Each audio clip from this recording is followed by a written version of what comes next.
Hey guys, this is Eric Weingartner with Weingartner Racing. Today's video is a tech video, and it's been a while since I've talked about this at all, so I thought I'd show you more about it. But you hear me mention the same thing in many videos, especially when I'm talking about flowing of the heads, and that has to do with the back cut. And you're like, well, what is a back cut? Some of you watched them and some of you haven't. You're like, I don't know what that is. So today's video is pretty much to try to explain that to you. So what I've got here is a bunch of different valves, and I'll show you how it works. And I'll even show you how I actually put a back cut on a valve, and we'll go through all that. But this right here is just a black, it's an LS valve. They call them those black nitrided deals, but it does great to kind of show you stuff, even though it's so dark, it's hard to see. But if you're an LS guy, you're very fortunate because the stock valves themselves came with a back cut. And again, let's just show what it even is. So we'll go through, let me put this one down just because it's dark, so it's really hard to see. But let me get a different valve just to kind of show you some of the terms that we're dealing with. So here's this just stainless steel valve. This part that you see right here, this is called the margin. We have to maintain a certain thickness of that because that's what makes the valve itself thick. The seat's where it's actually hitting, but this is the margin. We want the margin to be a certain thickness so it doesn't crack through. So a disadvantage to LS valves in general, so here's one. This is an LS3 valve. You'll notice that there's very little margin. It's almost razor thin. And that's essentially how they come from the factory. You might say, they don't seem very good. Well, from the factory, they have a hydraulic roller cam set up in them, so their spring pressures are pretty light. So the chances of, in this right here's where you see is a lap line, actually making contact with the head. There's very little material between the two, but that's what's hitting the head. Because it's hydraulic roller pressure, so maybe 135 pounds on the seat, we don't need a lot of material to kind of prevent it from pulling in or breaking.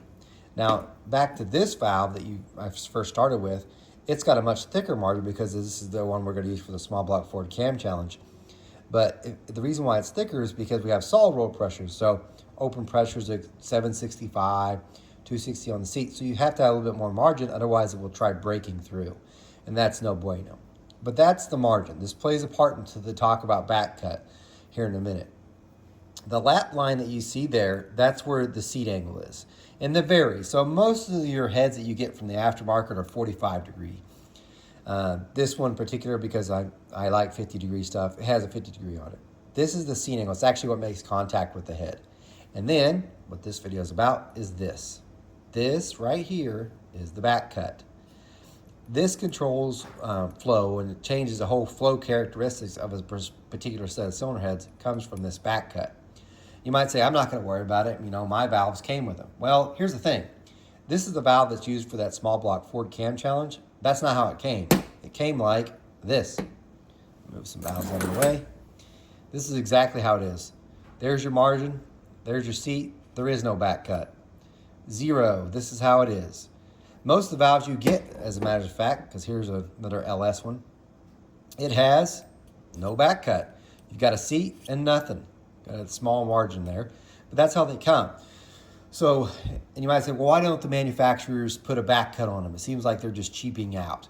Well, two reasons. The back cut needs to be really tailored toward the individual head, because one head that you have might want more back cut than another one. So it's more tailored to individual ones. And not to mention, not only that, the angle. So how wide the back cut is and the angle really is dependent by the head itself. So, and in some cases, so I've got this massive one here. You got this big old valve here. This is a titanium one. And this comes from, this is just a Ferrea one. Usually I use Victory, but this is just for mock-up. It has two back cuts. So again, we have our margin, seat angle, then it's got a back cut number 1 right there and back cut number 2 here. You could do these whenever you've got more angles because we need these angles to turn the head air out. So sometimes you can have 2 back cuts. So it looks like we have 3 angles. Remember, we're only sitting on that one. So it varies. So why do we have them? The biggest thing is the back cut itself helps with low lift flow. In general, let's say you had this valve here that's got a back cut and you flow it against this valve that has no back cut. What's going to happen is this one right here is going to flow more at peak. And I'm talking like 8, 9, 1 inch of valve lift. But this one's going to be 20 or so CFM better at 4, 5, 100 lift. It just is. So having the back cut makes a bigger difference, especially since if you've only got a 600 lift cam and you don't have a back cut, you're kind of losing power because the more flow is definitely happening with the back cut. Even though you're like, well, peak flow is better with no back cut. True, but it's down 20 CFM compared to the back cut at the lower lifts where your cam will spend more time. So there's your terms for that. Now, the angle and how wide it is, there's a bunch of factors. Like I said, it's really based on what you do with the head and a lot of flow bench testing to get it. That's why it pains me, and I know I'm not the only cylinder head porter that gets worried about this. When we sell this nice set of cylinder heads, right? We ported the heads, we designed the valve job, then we designed the back cuts to go with it, and then someone runs it for a season, maybe 2 seasons. They decide they're going to have their local machine shop freshen it up, and then they murder the head. First, they'll change the valve job on the head itself, or then this happens a bunch. They put the wrong angle on the back cut if they do any at all, or they'll do this, which I'll show you in a second. They'll start refacing this seat angle here, and it will remove all the back cut, and it made the head horrible. Then the guys get the head back; it's all fresh. Yeah, it seals. It's down probably 20 CFM when it left my shop, and then you're slower and you wonder where it went. It's the back cut, so it's very, very important. So this is actually one we'll get to show you cutting here in a second. But anyway, all this really talks about intake for the most part. So we run back cuts on the intake. You might say, how come you didn't mention anything on the exhaust? Here's an exhaust valve. This is about as good as you want it. You have your margin steel. And by the way, you want more margin on the exhaust because there's more heat. So it's more likely to crack through. So we usually have more margin on the exhaust. One seat angle, there are no back cuts. Now we might use it's what we call a tulip design right here. This has a 24 degrees. So you have your seat angle, this one's 50, but feed it 50 degree, and this seat angle, this right here, this part here is 24 degrees. That's why it's called a tulip. Typically, most of your small block, intake valves right through here, this part is 12. You can have them flatter, so this is a 12 degrees. So in other words, this one's 45, 30, 12. You can have it at a flat 10. That's how Manley valves are, and I don't like Manley valves because of that. Because when they're really flat here, you can't put any back cut in. So you really ruin flow. So why do they do it? It makes the valve lighter for one. So the 12 degree head angle makes it heavier, but it also makes it flow more and adds a little bit of strength. And obviously if you have, this is still 12 degree too, but you get more of the angles in. But it does, of course, add some weight. One of the things, like I said, the reason why we don't do it on exhaust is because, and this is the reason, if I added a back cut, it will flow more, especially in low lifts, on the exhaust side. So you'd be asking yourself, why don't you do it then? Well, the exhaust is going out, so it's going this way up the stem. The thing is, the back cut will help it flow a little bit more going that way, but a whole lot more coming down. So in other words, it helps it flow in reverse better than it does the normal direction of the exhaust valve. So we don't put back cuts on the exhaust valves because it would hurt with reversion, because it makes it easier for the gas to come back in. So that's why we don't have big back cuts on the exhaust. However, from time to time, you may see an intake valve that looks like this. You're like, what? Boom. This is a tulip too. This is a crazy one. These are really, really rare. This is more happens in a Hemi. So because they're port shot, their air is hitting directly on the valve. This, for whatever reason, seems to work better. Sometimes. I'm not going to give a universal one, but some people on Hemis use this. Try it on anything else, this just takes up area, and it flows worse. Major disadvantage of having a valve like this, it's way heavier because you got all this material here that just adds weight and just makes it weigh so much more. So yeah, this one, I just use it for mock-up because Forea didn't have another valve I could use for mocking up, but they had this in a 2400 5/16 stem. So I just use it for mock-up, but there's no way I'd ever use this on a real thing, ever. But I just thought I'd show you. Now, in saying all that, we're like, well, how do you make a back cut then? So let's pull up this valve right here. This one's going on the 408 small block Ford dyno mule. And this is the valve I'm going to use on it. This is an 8mm stem. It's got a 45 seat and it's got a 30-degree back cut. But as you can look, let me get the camera to zoom in here. It has next to no back cut. I mean, there's nothing. That's not enough for me. So I'm gonna take the camera and everything and I'm gonna put this into my valve refacer. I'm gonna show you how I can add a back cut to it. And I'll even show you this. This is the one for the small block Ford Cam Challenge. I'm gonna show you how I turn this one into this. And that's the reason why I've got my writing on it to remind me. Okay, this is my quick wave valve refacer. And essentially it looks like a bench grinder because I mean, it's a very, very expensive bench grinder because it has to be precise. But essentially you have a bench grinder here, then you have this piece that will spin, which you'll see. But this allows you to change the angle down here. So you can see that. You can change the angles of how you want it. But anyway, that will change how it grinds on the head. But you set it up here. This will put coolant onto it. I'm fixing to turn it on to show you how to do it. I'll zoom in real quick so you can get a better idea of where we're grinding. But give me just a minute here. Okay. So what I'm gonna first do is grind the 45. So yes, it's supposed to be, and this is what I mean, this is the reason why we kind of grind, I grind all new valves, because what you're gonna find out is you're gonna hear it hit, and it might go zing, zing, zing, zing. It means it's not perfectly round. And it's gonna take a few turns in, because we can move this in and out, to get it to where it's round. And I'm gonna take off about 10 thousandths, or at least I don't even know if it's 10. Here's the way this works. This is measured by how many thousandths you moved in and out, and you could do math to figure out how much it's actually removing on the margin, but I'm just going 10. So hold on a second, let me make sure my thing's right. Let's see how it works now as soon as I start. There we go. Okay, now if you watch it, I'm trying to do this behind here, so this is, never really tried to do it this way before, so I hope this doesn't fail too bad on me. You should see, you'll hear it first. I can't even do where I can see it.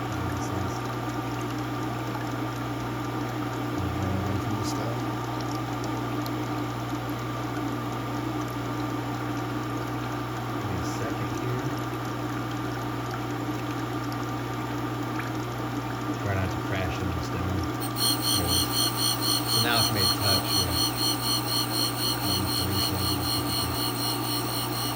Now what you should see, hopefully,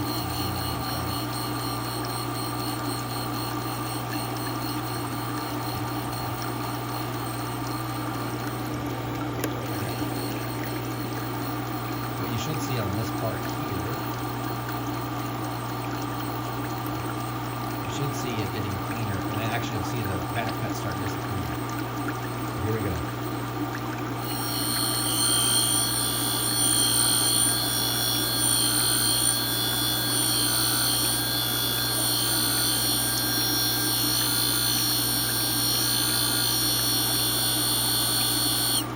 Notice the back cut's almost gone.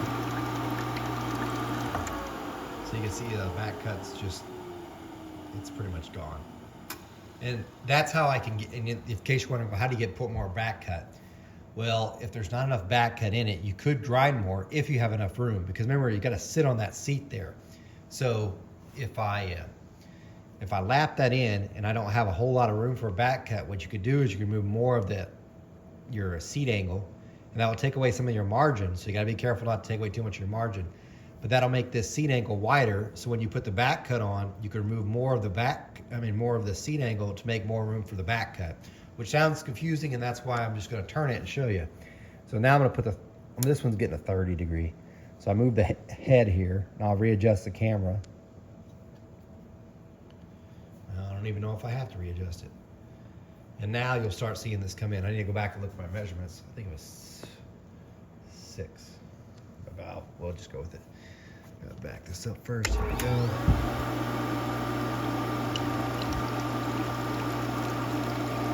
It's gonna take a little bit. I gotta move it into it. You'll start seeing a back cut up here.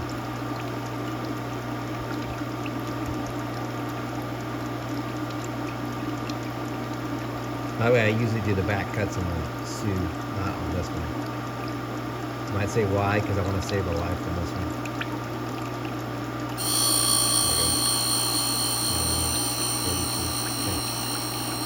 see that? Watch that line start getting bigger.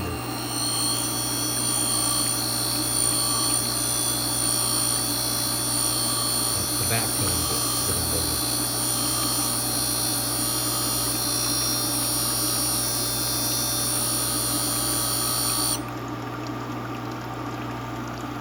And there it's in. That just made the back cut wider, and now it has one. That's how it's done. So can you do this at home? No. I wish you could. You think, well, I'll just get my drill and I'll hook it up to my bench grinder and I'll make it. You could try, but it probably won't turn out the way you want. It won't look clean like this. I would definitely never try it on the actual seat angle. The back cut doesn't really make contact with anything, so if it looks rough, who cares? But the angle and how wide it is does. So, but anyway, that's it. It looks kind of smooth and nice, so that's a pretty good deal. If I wipe it off, by the way, the way it looks, it's because it's got oil still on it, but it'll be like glass. So anyway, that's that one. That's all that there is to it. It's pretty simple deal. So, but it gets worse. Let me just show you one more. So what I'll do is I'll get the one that I'm going to use for the cam challenge, because this is for the small block Ford mule, but let me show you the one for the cam challenge. Okay, I thought I'd try a different view. Hopefully this works. What you're going to see here is hopefully the camera focuses, stops jiggling. I'm going to start grinding, and you'll see this margin right here start getting thinner because I'll start putting the 50 on it. So it'll be taken away and you'll see this angle change.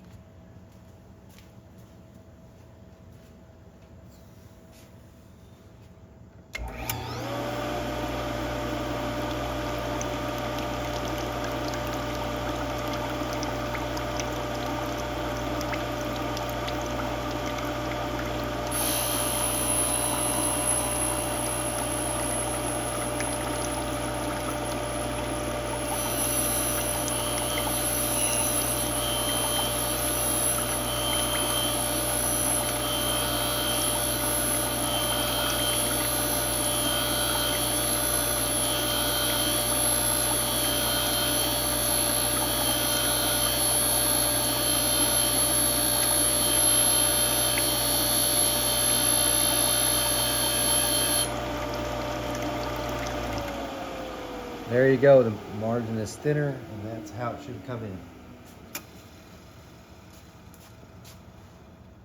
Okay, this is over on my Sioux, so it's not gonna sound smooth. I haven't dressed this stone in a while, and I'm just putting the back cut on it. Anyway, I'm not gonna tell you what angle, but you should see the back cut start coming in, unless I end up blocking the view, which I hope not, but you know, I suck sometimes. But yeah, this thing, by the way, is just as accurate as the Quick Way because of the AccuChuck that's sitting in. But let's just get to cut.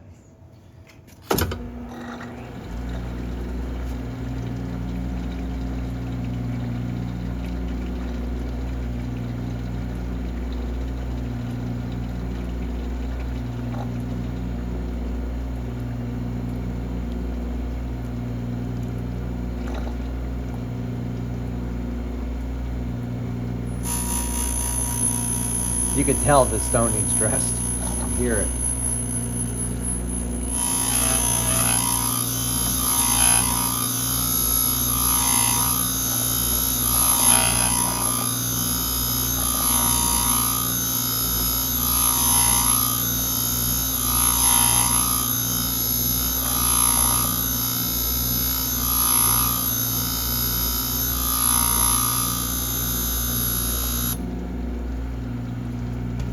That's it. It should have a back cut. Let me turn off this. See? Now you've got a back cut. So that's how we actually create it, in case you're wondering. But that's all that there is to it. You probably can't, like I said, you can't do this at home, but you can take it to any machine shop, or you send them into me, and I do this stuff all the time. So yeah, this is a piece of cake stuff, but just takes a little bit of measurements, and each one's individual per head, but it takes a lot of play with to do. So anyway, guys, thanks for watching. Remember, I'm no Superman. I don't port cast iron heads. I did race Superboy. You guys take care. This is what the valve looks like when it's done, in case you're wondering. So now we have it all done. You can see the seat angles there, which is now 50 from a 45, and then it's got its back cut on. So that's how you do it.